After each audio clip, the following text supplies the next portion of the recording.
Hi, Brynny. It's Grandma. I have a story for you today, and this is kind of a different story. It's called Once When I Was Scared, and it's by a lady named Helena Claire Pittman. And this is a story that, see this little boy here? His grandson is having a day when he's scared. And so his grandfather is going to tell him a story about one time when he was a little boy and he got scared and what he did so that he wasn't scared anymore, how he conquered his fears. So it takes place a long time ago, back when people didn't have like heaters in their houses. They lived in log cabins and they had to light a fire to stay warm at nighttime. And this little boy, who is the grandfather now, had to go to a neighbor's house to get coals because their fire went out. So his mom said, here, take our little box and go get some coals from the neighbor's house so we can get our fire started again. And when he went out, it was getting dark and he started getting scared. And this is how he used his imagination to turn himself into things so that he wouldn't be scared anymore. So there's a picture of him when he first starts out and he's a little bit scared. When my grandfather was a boy, he lived upstate in the mountains, and his mother sent him to get hot coals from the neighbors next door. But next door was across 2 hills and through the dark woods. Our stove had gone out, and dank air now seeped through the walls of the cabin. After a week of steady autumn drizzle, the wood pile was too damp to kindle the coals. Grandfather's mother took the tin box with the wooden handle down from the shelf. Now don't go wandering, Daniel, she said as she looked uneasily through the curtains in the sky. It feels like a storm might be coming. So Daniel pushed his feet into his boots and put on his coat. See, he's getting ready to go do a favor for his mom. This was a long time ago. But then he picked up the box and he stepped outside and headed toward the woods. A few fiery autumn leaves still clung to the trees, and the only bright color in the foggy valley were those leaves, and they shivered in the wind, which stung Daniel's cheeks. Hurry back, his mother called. It will be dark soon. So there he goes. He's going to leave their log cabin, and he's going to run through the woods to his neighbor's home to get some coals. But her voice sounded far away, and Daniel was already sliding, half falling through those wet leaves, down the far side of the first hill. The wind blew smoky-looking clouds across the sky and whistled through the holes in the sides of the coal box. I'm going to show you what the coal box is. See this little box that Daniel's carrying? That's what he's going to put those hot coals in when he gets to the neighbor's house. That's his coal box. Okay, but he's running through those woods. Daniel stumbled over slippery rocks and roots as he tried to run. Tangles of branches caught his woolen leggings, slowing him down. See all those roots that stick out? You know what it's like when we go for walks in the woods and sometimes we stumble on those roots, huh? But suddenly, he had to break free from those roots, and now he moved easily over the roots, springing gracefully off the rocks with his strong back legs. His sharp claws dug into the leaves, and behind him, a silvery tail bounced on the wind, its white tip a bright flicker in the shadows. Look what Daniel is turning into. See, there he is, stumbling. But look what he's turning into.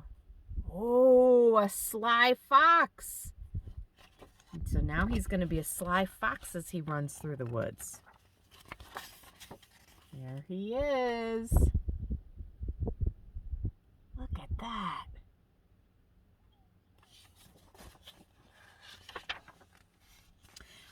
Then he was knocking at the Nickersons' door, and his heart was pounding. "Oh, come in, Daniel," Mrs. Nickerson said with a friendly smile. "Catch your breath and warm yourself." "Oh, but Mama is waiting," he panted. "May I have some of your coals? Our fire went out." So he's doing his chore. He's asking the neighbor, see how she has a fire going? She's going to take some of those hot coals from the fire, and he's going to put them in his coal box and take them home to his mom to get a new fire started. So Mrs. Nickerson filled his tin box with coals from the stove and snapped the lid shut. The box felt warm in his hands as she rewrapped his muffler snugly around his chin. "Good night, Daniel," she called as he left through the clearing. Okay. There he goes, back out.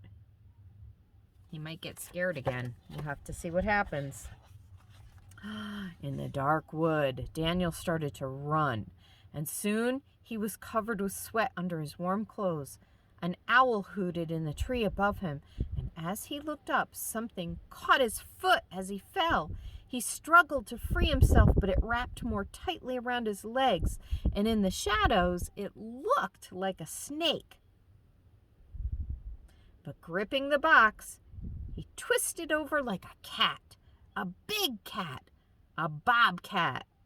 And in a second, he bounded away free. His balance was sure, and he was long and lithe. His paws made no sound as he leapt again and again over the fall wood and underbrush. So look what he turned into this time. There he goes. Did he really get caught by a snake? Look at his foot. That's not a snake. That's a tree branch, huh? But he turned into a big old bobcat.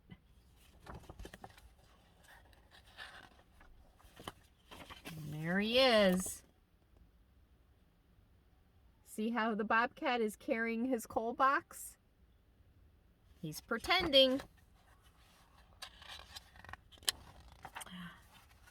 He could see the hill behind his house when suddenly heard a crash of branches, and ahead was a huge black shadow. It looked like a bear crouching. The fur on its neck stood up straight, and he heard a snarl. A bear stood between him and home. You know, Grandma saw a bear on a trail one time, and it looked scary to me. But I don't think the bear really wanted to hurt anybody.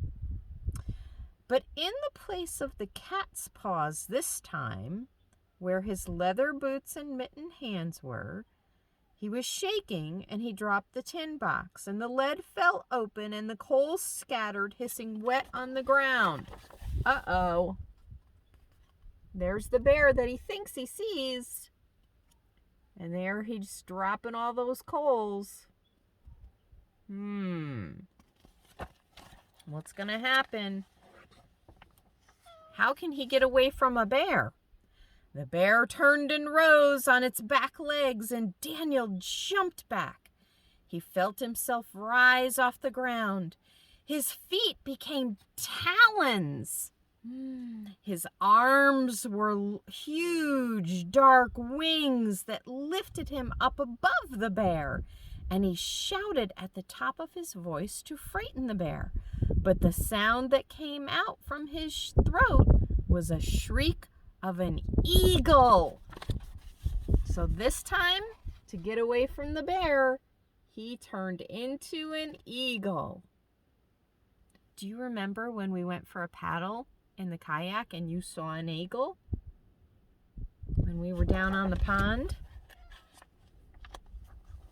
And there is Daniel, all turned into an eagle, chasing that bear away. But there's his coals. Gotta get them back to Mom. Phew! The bear lumbered off into the woods, and moonlight flickered through churning clouds as the great bird landed in the leaves. And Daniel took a long, deep breath, and then he looked at himself. His wings were gone, and he was wearing his coat, which was matted with dirt, and his muffler was still wound around his neck. Then he knelt and put the glowing coals back into the tin box, and he brushed off his clothes, and he picked up the box, and he climbed the hill. Rain was just beginning to fall as he reached home. There he is, picking everything up. Gotta get back home. Gotta get those coals to Mom. "How quickly you went and came, Daniel," said his mother. She held him close, and her warmth felt good against his cheek. "Hardly 15 minutes passed since you left." She took the coals and laid a bed in the stove for the kindling, and flames soon danced through the crackling twigs. There's Mom. She's so happy he made it. And there's the fire that she's got to get going in there. She's going to put those coals inside that stove.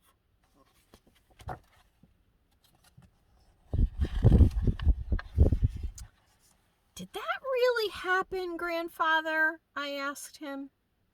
"Well, I found these in my coat the next day," answered my grandfather, and he held out 2 stiff pinion eagle feathers. By their markings, they could only have come from an eagle. He gave them to me, and once when I was scared, I put those feathers in my drawer where I still keep them, and sometimes when I feel afraid, I take them out, and I hold them in my fingers, and I remember the look in my grandfather's eyes when he gave them to me.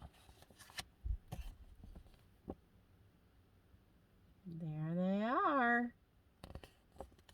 So now when he's afraid, he just thinks about his grandfather and when he had to go get the coals and how he used his imagination to not be afraid anymore.